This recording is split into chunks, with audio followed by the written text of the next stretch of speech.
Pentagon to track American consumer purchases. Do you recall that headline from November of last year? The reason I bring it up now is because of all the hoopla being raised concerning smart shelf technology. Stores like Walmart, Sam's Club, and Target are but a few that have been in the news lately regarding microchips that can transmit radio frequencies back to computers. The article from last year states this: a massive database that the government will use to monitor every purchase made by the American citizens is a necessary tool in the war on terror, the Pentagon said Wednesday. Edward Aldridge, Undersecretary of Acquisitions and Technology, told reporters that the Pentagon is developing a prototype database to seek patterns indicative of terrorist activity. Aldridge said the database would collect and use software to analyze consumer purchases in hopes of catching terrorists before it's too late. It would also combine consumer information with visa records, passports, arrest records, or reports of suspicious activity given to law enforcement or intelligence services.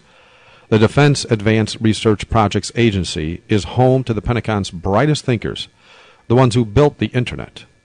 DARPA will be in charge of trying to make the system work technically. Rear Admiral John Poindexter, former National Secretary Advisor to President Reagan, is developing the database under the Total Information Awareness Program. Poindexter was convicted on 5 counts of misleading Congress and making false statements during the Iran-Contra investigation. Those convictions were later overturned, but critics note that his is a dubious resume for someone entrusted with such a sensitive task as this. TIAF's office logo is now one eye scanning the globe. The translation of the Latin motto, knowledge is power. Some say possibly too much power. Pina and others say the database is an even greater violation of privacy rights than Attorney General Ashcroft's nixed proposal to turn postal workers and delivery men into government tipsters. No matter what protections Congress requires, Pina fears a database big enough and nimble enough to track the entire nation's spending habits is ripe for abuse. I don't think once you put something like this in place, you can ever create enough checks and balances and oversight, Pina said. Last year, when this article appeared, it was indeed a bit unnerving.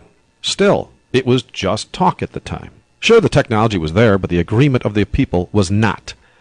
Problem is, now it's become a reality.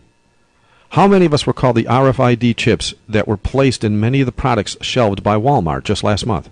It caused such a ruckus that the Washington Times declared the public was up in arms about it, regardless of the fact that Walmart stated that they would only use the chips in helping with inventory. The public made their voice heard, so Walmart said they pulled them off the shelves. However, it's not going away anytime soon. Headline: I'd rather go naked, by Mary Starrett of newswithviews.com, March 14, 2003. Fashion designers from New York to Milan have filled the runways in recent weeks with all the latest spring looks. Hemlines are up, heel heights are down, and pink is all the rage. But regardless of what you think of this season's haughty couture, you should be made aware of a trend that's catching on. It could make you think twice before buying new clothes. Tiny specks capable of tracking virtually every single item are now being embedded by the manufacturers.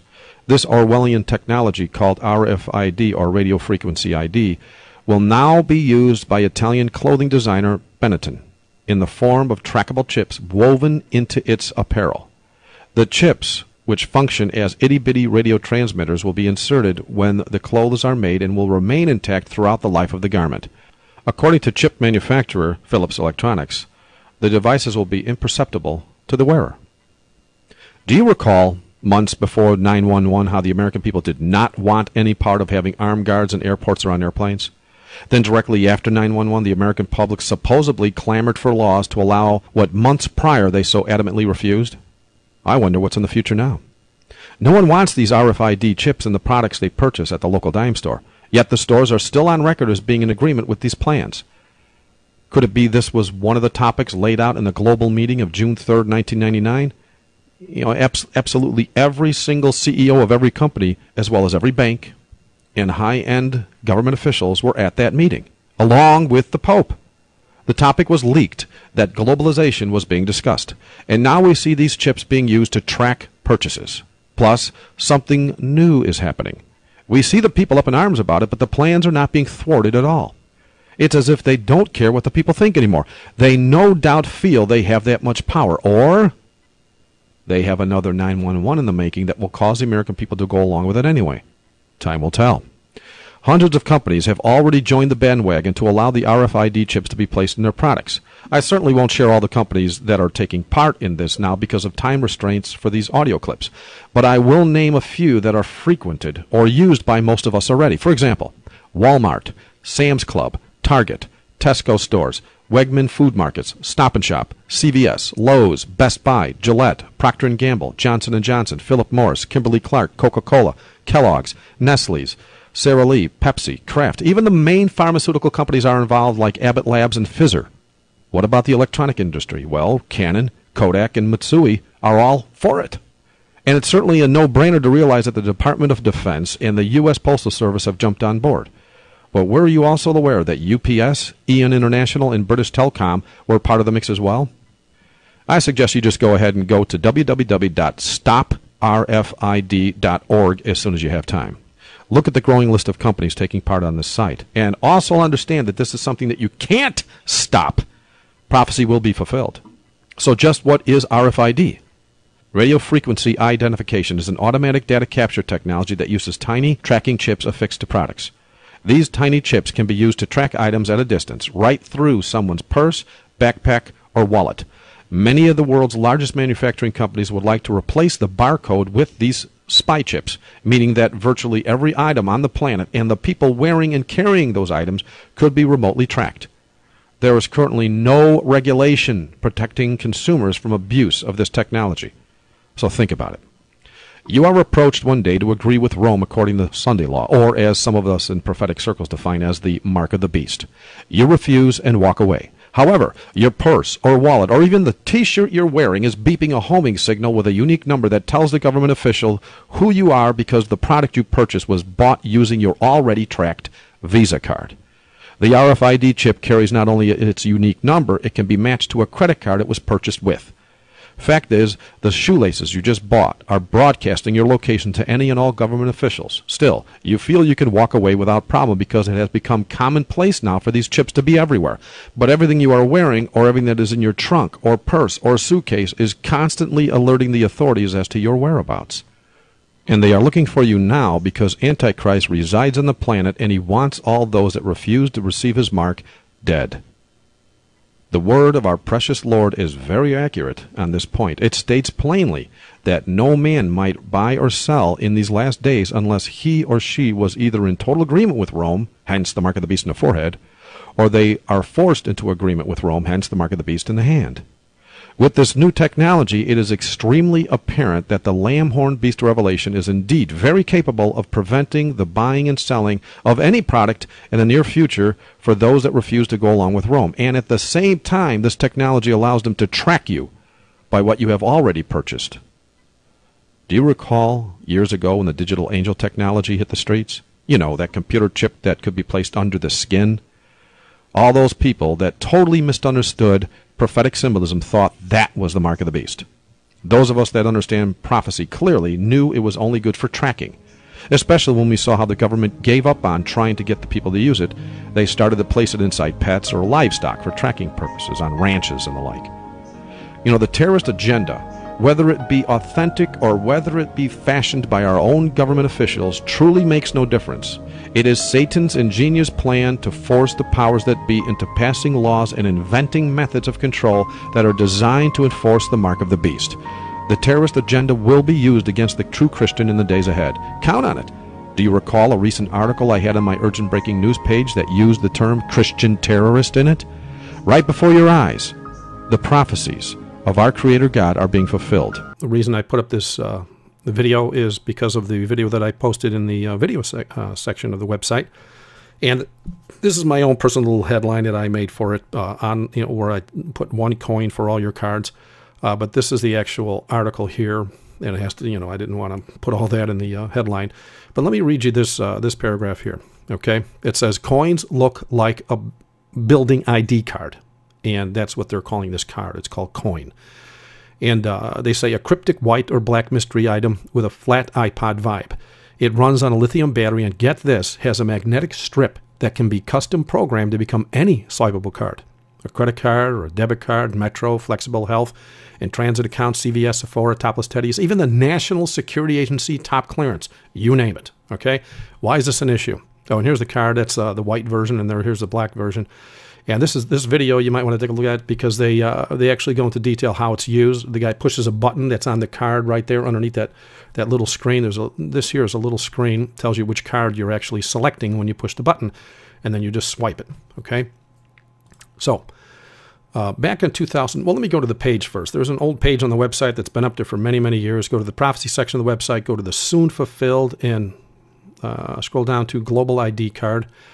Yeah, there's an update in here because I put the video on there today in regards to this global ID, or this coin thing.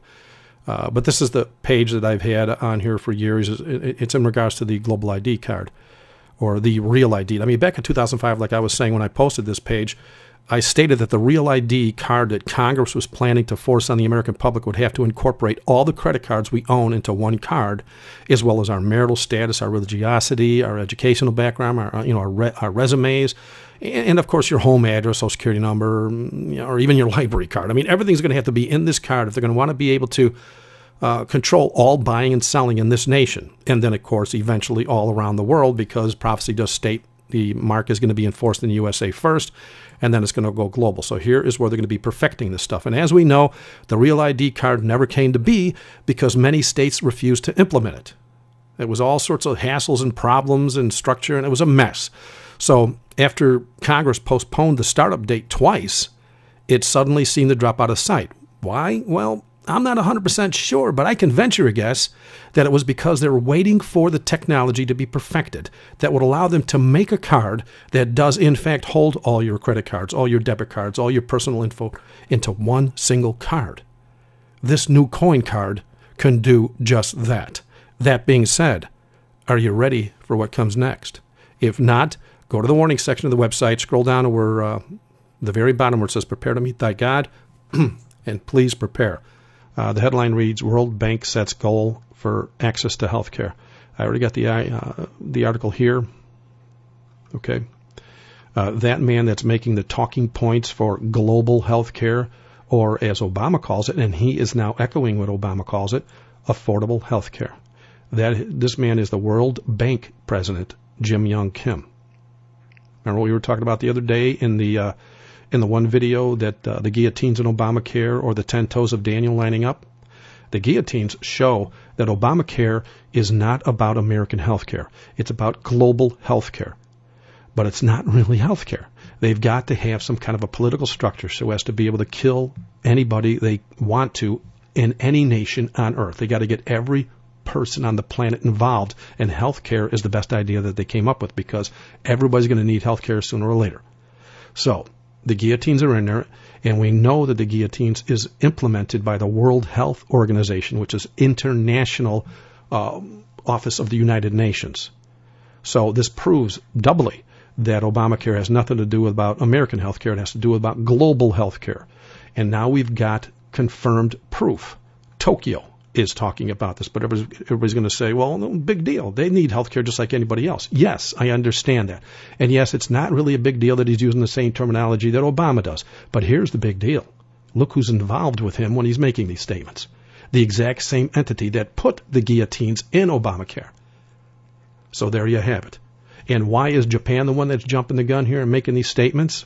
Well, like I said back on that one article that we were talking about the other day, where they're going to get 40% of the world's gross domestic product, and there's going to be one man that's going to have all this money funneling through his hands, trillions of dollars, in fact. Well, he wants more. He's not going to be happy with 40% or 60% or 80%. He wants 100%. And out of those 12 nations that are out there that have already jumped the gun and are trailblazing and going forth with this global health care, Japan happens to be one of them. And this man is from Japan. Okay? So there you have it. So this is what's prophesied. This is what's going to happen. We have all the signs right there before our eyes, and I hope and pray that you're getting your house ready, getting your heart ready to meet the Lord Jesus Christ. He's coming soon. It's no mistake that All these prophetic events are happening all around you. Look at if you just want to look at the way the animals are dying, look at the prophecy in Hosea chapter 4, verses 1 to 3, or look at all the earthquakes that are happening, or look at all the calamities that are happening, or all the wars and rumors of wars. But here you got the final stages. They're getting ready to enforce the mark of the beast.